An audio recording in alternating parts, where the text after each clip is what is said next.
Students at Harvard now want to set up kind of re-education camps and moral rehabilitation centers and institutions for vetting people who had the chutzpah to work in the Trump administration. And the question is, how are we going to really almost deprogram these people who have signed up for the cult of Trump?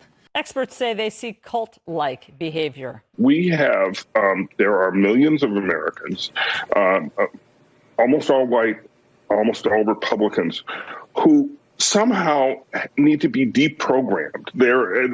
It's as if they're members of a cult, the Trumpist cult, and who have to be deprogrammed. Because they've been brainwashed, Joy. I really believe that they have been brainwashed by this misinformation campaign. So how do you de-radicalize these people?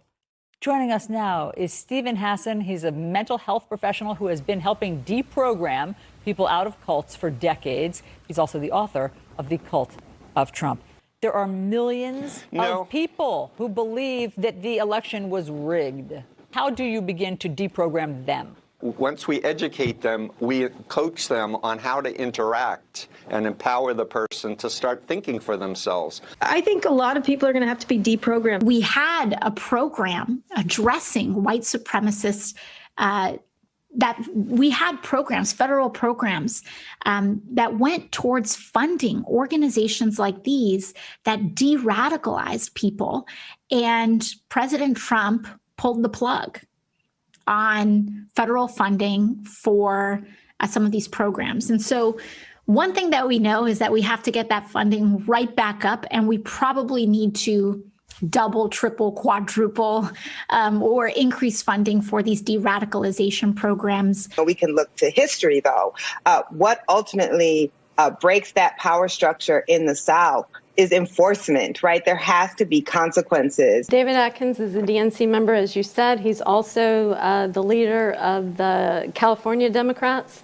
And he is suggesting that over half our country needs to be reprogrammed. Not just 75 million people that voted for Trump, but the conservatives in this country. A Bernie Sanders staffer was caught on undercover camera saying that Trump voters should be sent to re-education camps. What are we going to do with those people that resist the change? Because that's a big deal. Well, I'll tell you what. In Cuba, what do they do to reactionaries? They shot them on the beach.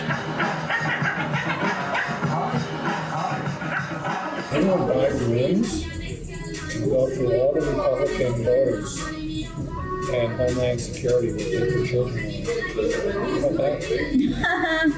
And we'll put them into re-education camps. Amen. They felt that this counter-revolution could best be guarded against by creating and establishing re-education centers in the Southwest,